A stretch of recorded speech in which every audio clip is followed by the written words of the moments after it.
there was a motion picture about a mad scientist who invented a car that took you back to the future. Back to the future or back to the past, as the case may be. Are we going back to the 50s? Is that where we want to be, or in the 70s? Well, it looks like one of the candidates wants to take us back to the future. And no one is surprised that Hillary Clinton is once again running for president. She's been gaffe-prone, but she said she's ready. Regardless of what the polls say, she's got a lot of money built up and a powerful machine to take her back to the future. Well, that's the big news, and another Republican is joining the race today. Florida Senator Marco Rubio. Gary Lane brings us these stories. Unlike the big crowd-pleasing presidential campaign announcement of Tea Party favorite Ted Cruz, Hillary Clinton's official announcement came with little fanfare. There was no major rally, no balloons, no bands, just this simple tweet and a video placed on social media.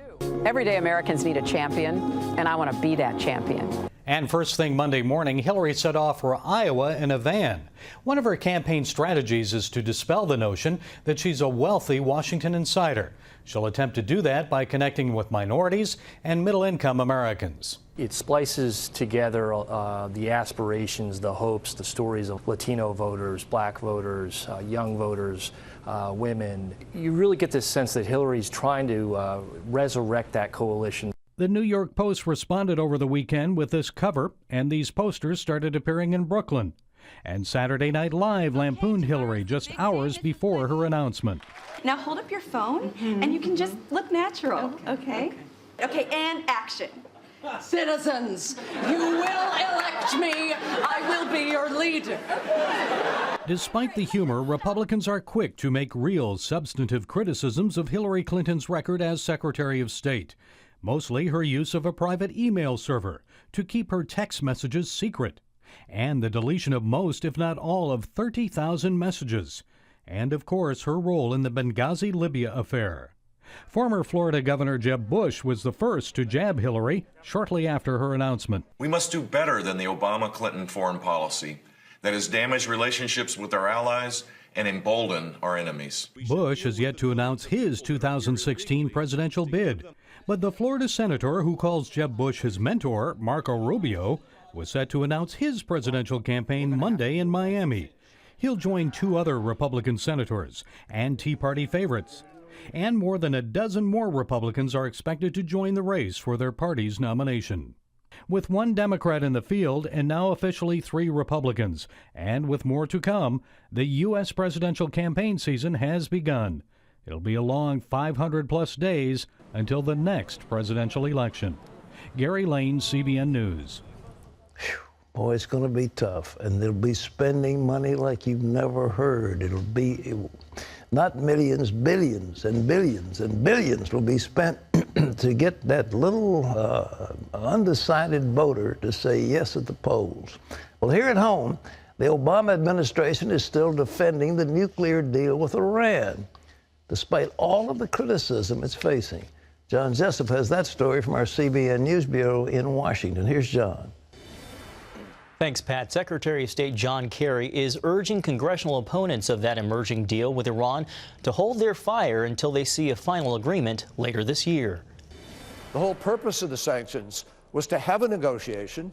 Now we're having that negotiation, and I think we've earned the right through what we've achieved in the interim agreement. Kerry is briefing lawmakers over the next 2 days as part of the Obama administration's effort to beat back a move to require congressional approval to ease sanctions on Iran.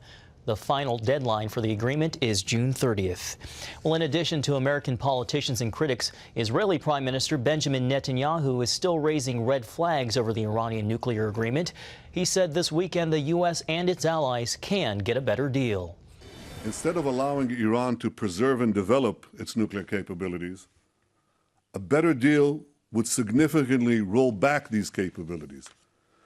For example, by shutting down the illicit underground facilities that Iran concealed for years from the international community. Meanwhile, Netanyahu is getting support from a Middle East neighbor. Egyptian TV presenter Tawfiq Okasha is calling on Netanyahu to bomb Iran. Okasha called the prime minister a dear friend and said, quote, "Put your trust in God and bomb it." That's a big switch for Egypt. For decades, media has been extremely hostile towards Israel. Pat, back to you.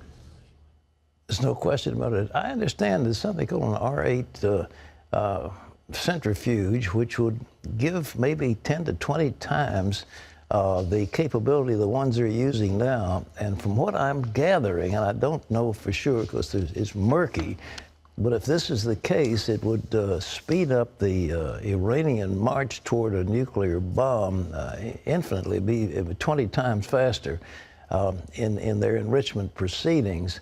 So we're not stopping any of that. And the head of Iran was saying, no way are we going to submit to any phase out of sanctions. All the sanctions go the minute we sign a deal. And of course, they come out and say we're the great Satan and death to America. And yet we think they're a negotiating partner. There's something not quite right about all this. John? Pat, along with the controversy over the negotiations with Iran, President Obama is facing criticism about his latest dealings with Cuba. The president returned to Washington Sunday after his historic meeting with Cuban President Raul Castro. Obama is restoring diplomatic ties with the communist regime, and he plans to announce this week that he's removing Cuba from the list of state sponsors of terrorism. Cuban-American politicians on both sides of the aisle and other critics say Cuba was on the ropes, and President Obama failed to secure any meaningful reforms. I think the president has a misguided calculation that if you open your hands to dictators, that they will unclench their fists. And Pat Menendez is also pointing out Castro just arrested some 600 innocent people right before his meeting with President Obama. What kind of a president is it who hates our biggest ally, who snipes at him verbally and undercuts his election behind the scenes? What kind of a friend is that who will not help our allies, who will not go to the defense of the Ukrainians, who won't do something to help the legitimate president of Egypt, and yet who will open his hand, as Menendez said, to a dictator who isn't giving him any concessions at all? So our buddies around the world are the bad guys, the sponsors of terror, those who kill, maim, and imprison. And the people who have independent nations, free nations, these have become our enemies. What kind of a foreign policy is this man putting upon the American people? John? Pat, with tax day just 2 days away, millions of Americans are busy trying to file their income taxes for the year. The Wall Street Journal took a look at just who pays how much in taxes, and it found by far the people who make the most money pay the overwhelming majority. Using data from the Nonpartisan Tax Policy Center, the Journal reports the top 20% of income earners, people who make more than $134,000 a year, pay 84% of the total income tax. And the top 1% pay nearly half, almost 46% of all the income tax money that goes to Washington. The possibility of tax reform could become an issue in the upcoming presidential election. Pat?